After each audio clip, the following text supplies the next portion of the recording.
Eventos finais, capítulo 3. Quando sucederão estas coisas? Os discípulos interrogam a Cristo acerca de sua volta. As palavras de Cristo foram proferidas aos ouvidos de grande número de pessoas. Mas quando ele se achava só, sentado sobre o Monte das Oliveiras, Pedro, João, Tiago e André foram ter com ele. Dize-nos, perguntaram, quando serão estas coisas, e que sinal haverá da tua vinda e do fim do mundo?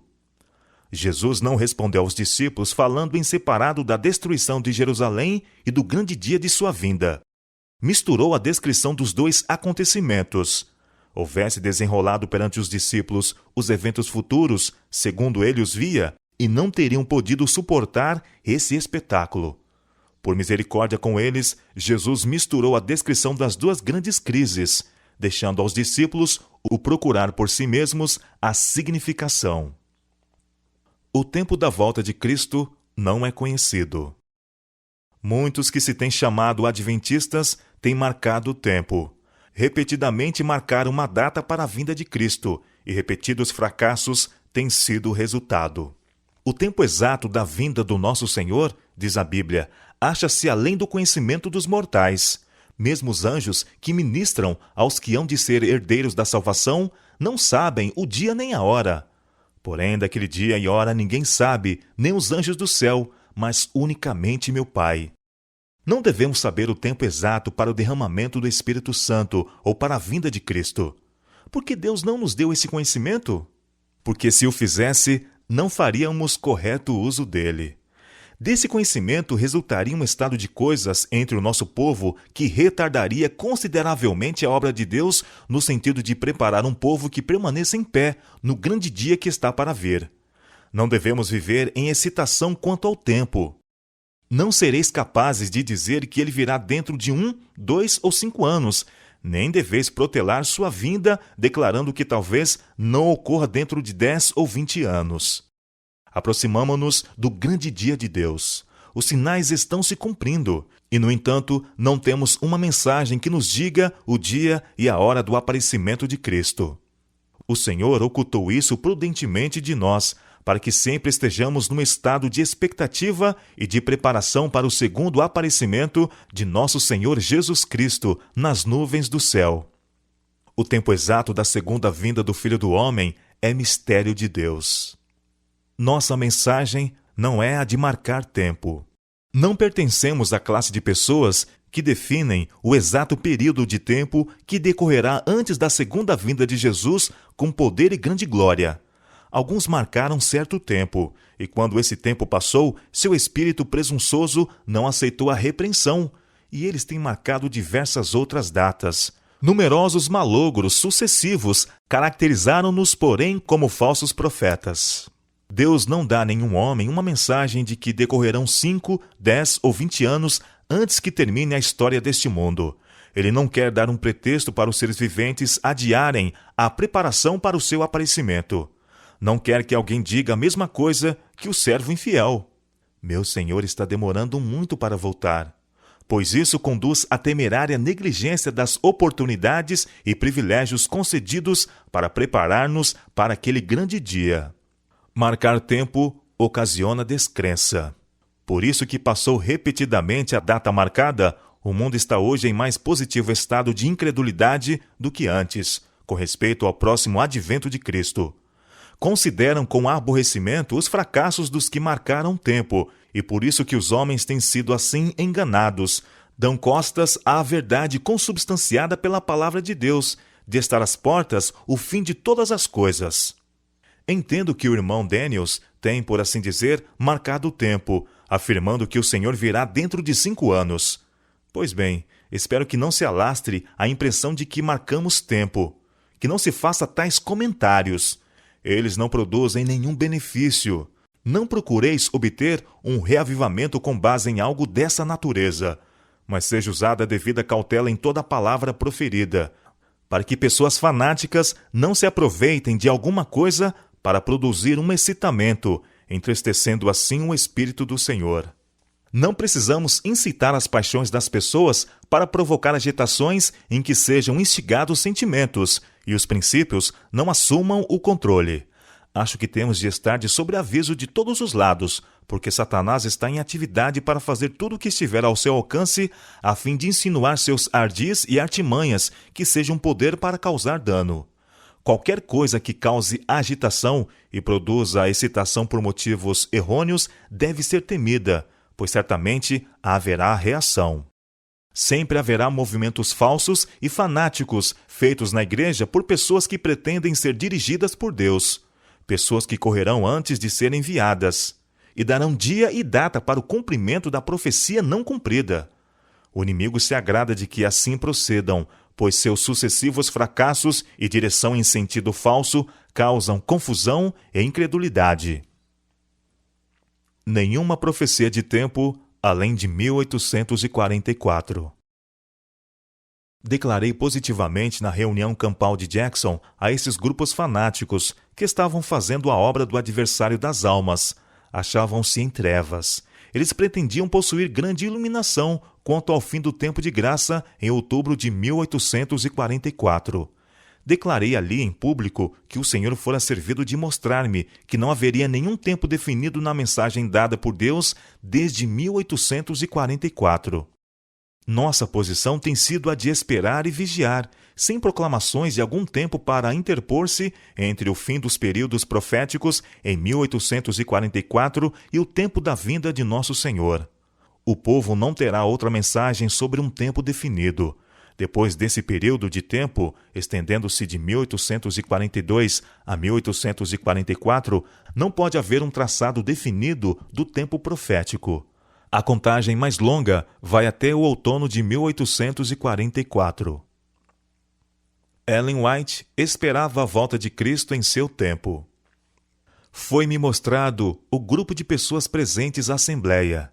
Disse o anjo: alguns, alimento para os vermes, alguns submetidos às 7 últimas pragas, alguns estarão vivos e permanecerão sobre a terra para serem transladados por ocasião da vinda de Jesus. O tempo é curto, por isso devemos trabalhar com diligência e redobrada energia.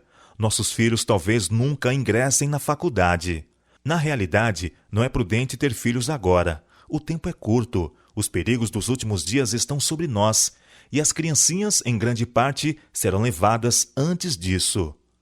Nesse século do mundo, quando as cenas da história terrestre em breve hão de terminar e estamos prestes a entrar no tempo de angústia, tal como nunca houve, quanto menor o número de casamentos realizados, tanto melhor para todos, homens e mulheres. Chegará a hora, não está muito distante, e alguns de nós, que agora cremos, estarão vivos sobre a terra, e verão confirmar-se a predição, e ouvirão a voz do arcanjo e a trombeta de Deus ecoar de montanhas, de planícies e do mar, as partes mais longínquas da terra. O tempo de prova está exatamente diante de nós, pois o alto clamor do terceiro anjo já começou na revelação da justiça de Cristo, o Redentor que perdoa os pecados. A demora explicada. A longa noite de trevas é probante, mas em misericórdia é adiada amanhã, porque se o Mestre viesse, quantos se achariam desapercebidos? Houvessem os adventistas, depois do grande desapontamento de 1844, sustido firme sua fé e seguido avante unidos, segundo a providência de Deus lhes abriu o caminho, recebendo a mensagem do terceiro anjo e no poder do Espírito Santo, proclamando-a ao mundo, haveriam visto a salvação de Deus. O Senhor teria operado poderosamente com os esforços deles. A obra haveria sido concluída, e Cristo teria vindo antes para receber seu povo, para dar-lhe o seu galardão. Não era a vontade de Deus que a vinda de Cristo houvesse sido assim retardada. Por 40 anos, a incredulidade, a murmuração e a rebelião excluíram o antigo Israel da terra de Canaã. Os mesmos pecados têm retardado a entrada de Israel na moderna Canaã celestial. Em nenhum dos casos houve falta da parte das promessas de Deus. É a incredulidade, a mundanidade, a falta de consagração e a contenda entre o professo povo de Deus que nos tem detido neste mundo de pecado e dor por tantos anos.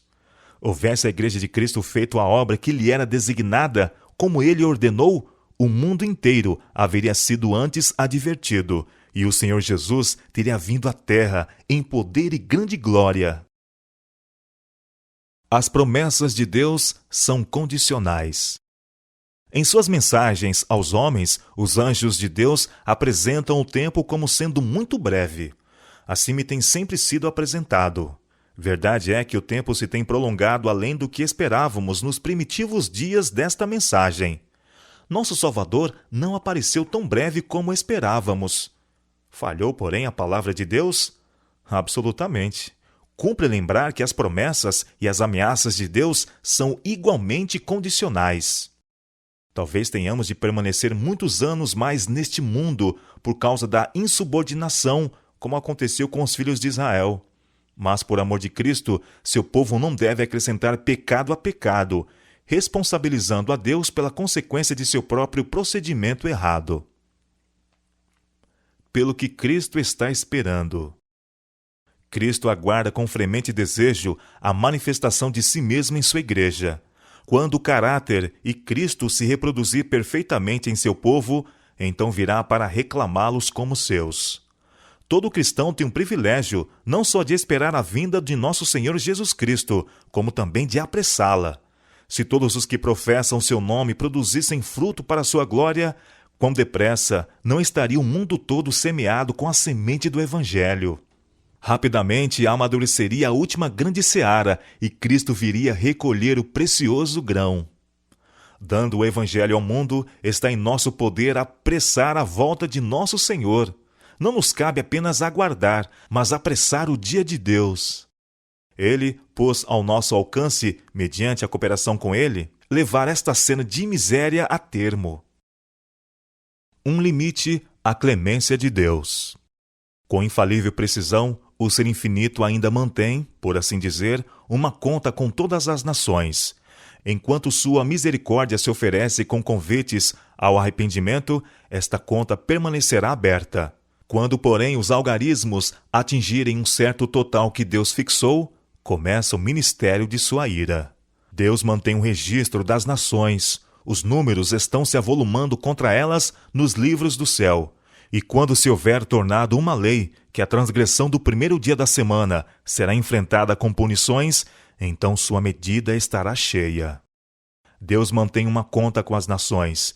Quando chegar plenamente o tempo em que a iniquidade terá atingido o prescrito limite da misericórdia de Deus, cessará sua clemência.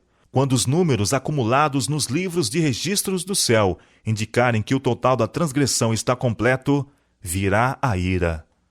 Ao mesmo tempo em que a misericórdia de Deus suporta longamente o transgressor, há um limite além do qual os homens não podem ir no pecado. Quando é atingido aquele limite, os oferecimentos de misericórdia serão retirados e inicia-se o ministério do juízo.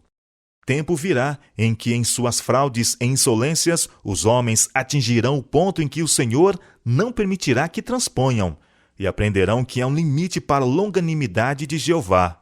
Há um limite além do qual os juízos de Jeová não podem mais ser detidos. A transgressão quase atingiu seu limite. O tempo durará um pouco mais, até que os habitantes da terra tenham enchido a medida de sua iniquidade, e então a ira de Deus, que por tanto tempo tem estado dormitando, se despertará, e esta terra de luz beberá da taça de sua ira sem mistura. A medida da iniquidade está quase cheia, e a justiça equitativa de Deus está prestes a cair sobre os culpados. A maldade dos habitantes do mundo já quase chegou ao ponto em que Deus há de permitir ao destruidor operar com ela segundo sua vontade. A transgressão já atingiu quase seus limites. O mundo está cheio de confusão, e em breve apoderar-se-á das criaturas humanas um grande terror. O fim está muito próximo. Nós, que conhecemos a verdade, nos devemos estar preparando para o que está prestes a arrebentar sobre o mundo numa esmagadora surpresa. Devemos ter em mente o grande dia de Deus. Precisamos acostumar-nos a pensar e demorar-nos sobre as grandes cenas do julgamento que se acha precisamente diante de nós. E então, ao mantermos diante de nós as cenas do grande dia de Deus, em que tudo será revelado, isso influirá sobre o nosso caráter. Um irmão me disse: Irmão White, acha que o Senhor virá dentro de 10 anos? Que diferença fará para o irmão se ele vier dentro de 2, 4 ou 10 anos? Ora, disse ele, penso que, em alguns aspectos, eu agiria de modo diferente do que faço agora, se soubesse que o Senhor viria dentro de 10 anos. O que o irmão faria? Perguntei. Ora, eu venderia minha propriedade, começaria a examinar a palavra de Deus, procuraria advertir as pessoas e levá-las a se prepararem para a sua vinda, e suplicaria a Deus que eu estivesse preparado para o encontro com ele. Então perguntei, se soubesse que o Senhor não viria dentro de 20 anos, viveria de maneira diferente? Ele respondeu, penso que sim. Quão egoísta era a expressão de que levaria uma vida diferente, caso soubesse que o seu Senhor viria dentro de 10 anos. Pois bem, Enoque andou 300 anos com Deus. Isto é uma lição para nós, a fim de que andemos cada dia com Deus, e não estaremos seguros se não esperarmos e vigiarmos. A brevidade do tempo. Que o Senhor, de dia e de noite, não dê descanso aos que são agora descuidados e na causa e obra de Deus. O fim está próximo. Isto é o que Jesus quer que sempre mantenhamos diante de nós, a brevidade do tempo. Quando, com os remidos, estivermos em pé sobre o mar de vidro, com harpas de ouro e coroas de glória, tendo à nossa frente a imensurável eternidade, então veremos como foi curto o período de provação e espera.